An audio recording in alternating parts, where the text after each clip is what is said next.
Selamat siang, Squad Sosiologi Kuliner. Apa kabar?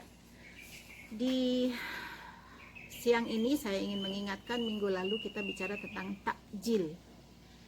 Takjil. Kemudian ada jawaban. Ada jawaban seperti menyatakan bahwa takjil itu adalah terkait dengan makanan atau minuman. Sebetulnya takjil itu artinya mensegerakan. Ya, walaupun kita di Bali, bagi umat muslim harus disegerakan pada tiba saat berbuka itu untuk membuka puasanya. Bagaimana cara mensegerakan berbuka? Yaitu dengan takjil. Kadang-kadang seorang ibu akan diminta oleh pengurus masjid, ibu mau memberikan takjil. Nah, masa memberikan mensegerakan? Tapi itu adalah donasi. Jadi biasanya takjil itu boleh dikatakan gratis, datang dari para pemberi donasi atau yang memang berniat untuk memberi sedekah.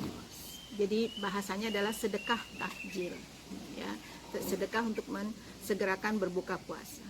Bagi teman-teman Hindu atau yang tidak melaksanakan ibadah puasa tentunya tidak tahu 13 jam tanpa makan dan minum, ya, dari dini hari subuh sampai jam 6 lebih, maka itu artinya ada sesuatu yang harus segera diambil.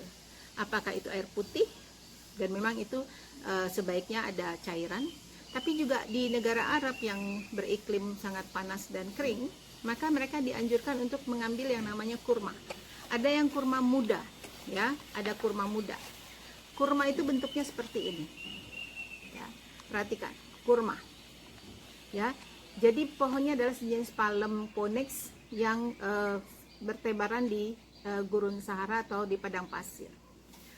Kurma ini ada yang warnanya hitam, ada yang warnanya kuning, ada yang warnanya merah. Kuningnya mungkin seperti ini, ya. Jadi Anda harus paham bahwa kalau sosiologi kuliner, Anda harus paham berapa jenis, tipe, dan apa yang membuat mereka dijadikan bahan untuk berbuka. Ini ada ceritanya, karena khasiat kurma luar biasa, karena dia mengandung kecukupan mineral yang luar biasa dan memberikan semangat untuk ketika berbuka puasa kita makan kurma yang muda, ya, atau kurma yang kuning, maka itu akan membuat kita menjadi seperti langsung mempunyai tenaga. Jadi tidak benar kalau misalnya yang namanya berbuka puasa harus makan yang manis-manis, tidak benar.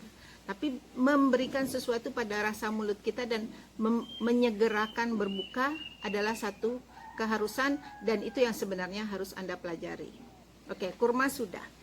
Takjil sendiri kalau misalnya kita mensegerakan, maka ada konotasinya makanan dan minuman tentunya, dan biasanya kolak, ya, kolak.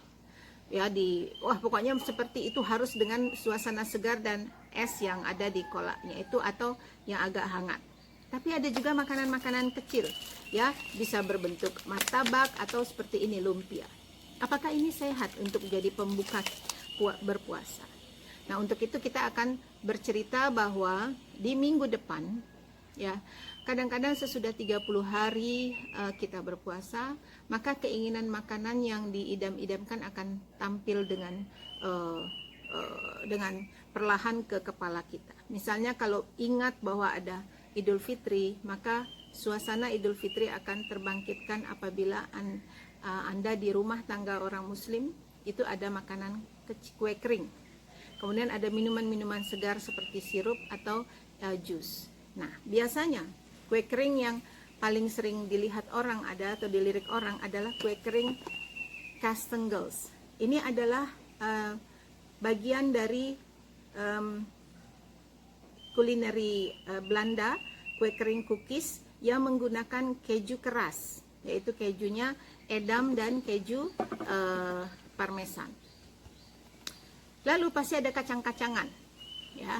Nah, kacang-kacangan bisa berbentuk seperti ini. Ini kacang mente. Ini kacang mente yang digoreng, ya. Ini kacang mente. Jadi kalau misalnya datang untuk berlebaran, maka kita akan bertemu dengan kacang-kacangan. Tadi kita berbicara tentang kue kering di meja tamu orang muslim pada saat hari raya Idul Fitri. Kemudian ada kacang mente yang digoreng, tapi juga ada kacang mente yang dipanggang, disangrai. Kelihatannya seperti mentah, tetapi sebenarnya dipanggang. Kemudian ada tentunya suasana yang lebih manis. Tadi kan kalau kue kering keju ini kan pasti agak asin. Maka ini ada putri salju, tapi boleh di dalamnya diisi entah kacang-kacangan berbentuk kacang kenari atau kacang mente. Nah, ini putri salju. Jadi ada lapisan saljunya di atasnya yang berisi sebetulnya adalah gula pasir. Itu adalah cara bagaimana orang muslim merayakan Idul Fitri. Jadi sekarang kita akan berhenti dulu